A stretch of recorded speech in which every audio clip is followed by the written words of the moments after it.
Bonjour, je m'appelle Stéphane Labéry, musicien à l'Orchestre de Paris, et mon instrument est le tuba.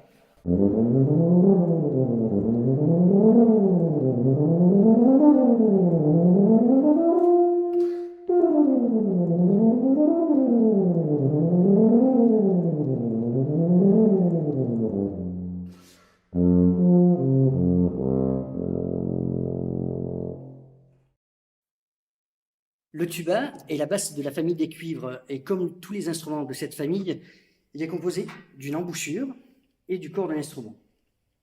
Bien sûr, beaucoup plus gros par rapport à la trompette, au corps et au trombone.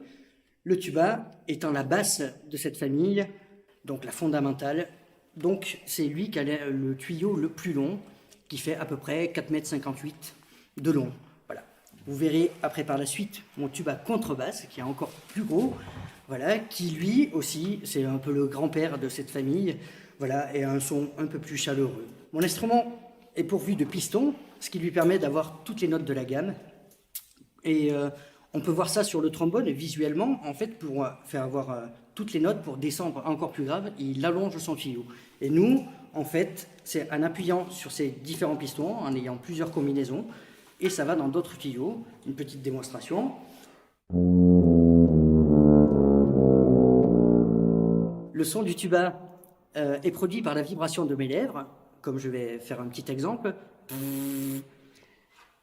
Et ces vibrations, elles vont être amplifiées dans cette embouchure qui, après, sera amplifiée par l'instrument. Une petite démonstration.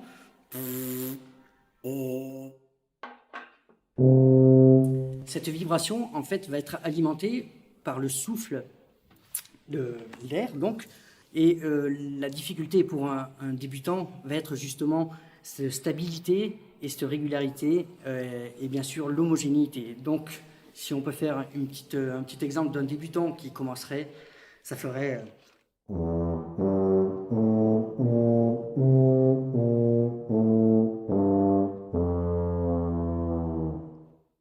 C'est pas très joli, mais en persévérant, on y arrive.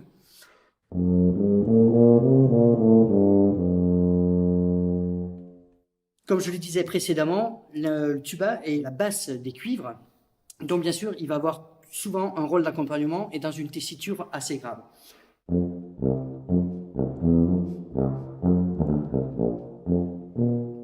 Mais bien sûr, comme dans le répertoire, on en parlera plus tard, il peut être beaucoup plus chanté aussi, et donc il a un ambitus quand même assez grand, et c'est un des instruments qui a le plus grand ambitus d'ailleurs, un peu comme pas comme un piano bien sûr, mais voilà, on peut descendre très très grave.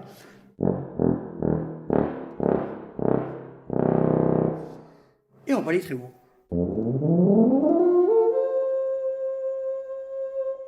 Le tuba est un instrument à part entière, donc il a plusieurs modes de jeu. Bien sûr, le mode legato.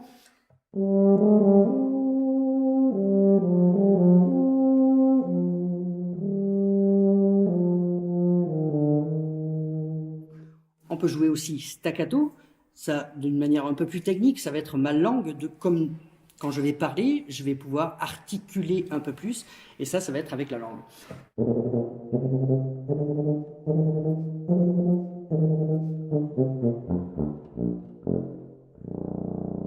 Il y a aussi une autre manière de jouer, où je vais chanter en même temps que je vais jouer, ce qui peut donner...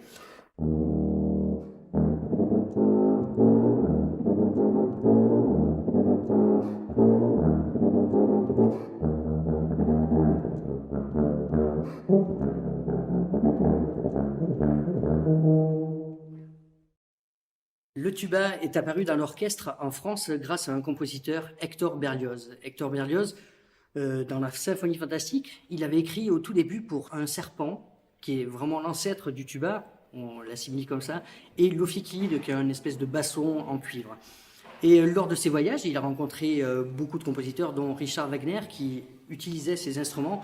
Et de suite, dès son retour à Paris, a pris ses partitions. Il a barré ophicleide, serpent, et il a mis tuba, car il aimait quelque chose de beaucoup plus majestueux. Et un exemple, en fait, c'est dans sa symphonie fantastique, le dies irae, le fameux dies irae dans le 5e mouvement.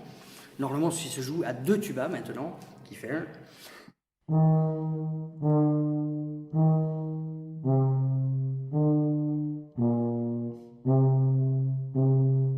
etc., etc., avec les cloches. Donc toujours, l'instrument a été utilisé d'une manière assez lugubre et grandiose aussi. Par la suite, il y a Richard Wagner, donc j'en ai parlé tout à l'heure, qui lui, dans ses opéras, donc bien sûr c'est le répertoire lyrique, il utilise le tuba vraiment pour faire vraiment peur, et c'est le dragon. Donc je vais vous en jouer un petit extrait. Donc c'est dans le troisième, beaucoup plus gros celui-là, le troisième volet de son Ring, qui est Siegfried, donc le début du deuxième acte, qui est dans la forêt, et c'est le dragon qui va se réveiller.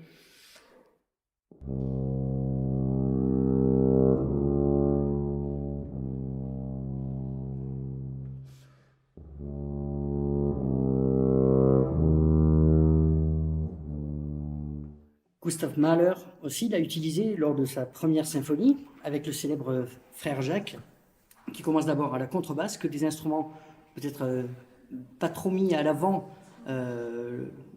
d'habitude, et donc la contrebasse, le basson et le tuba qui fait ce fameux solo.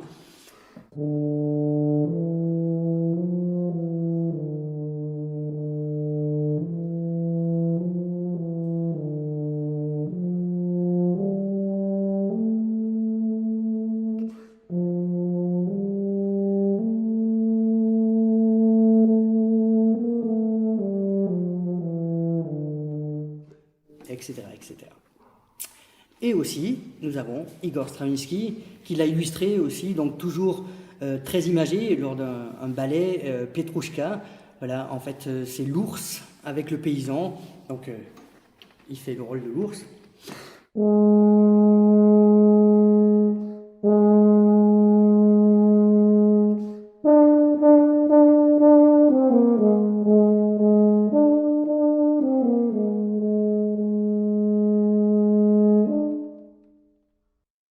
Venant du sud-ouest de la France, il y a beaucoup de fanfares et de bandas.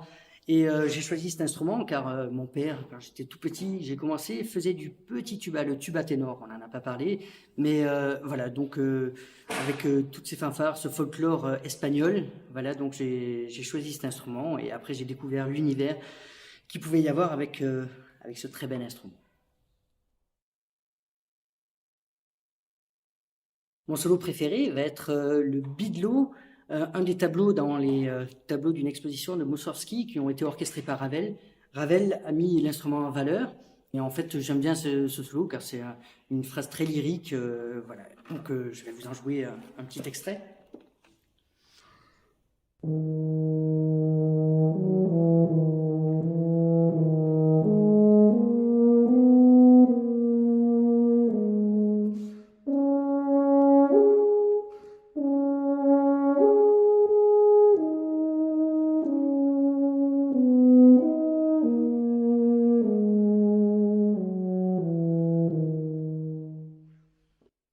La question qu'on me demande très souvent, c'est « Il va falloir du souffle pour souffler dans votre grosse trompette ».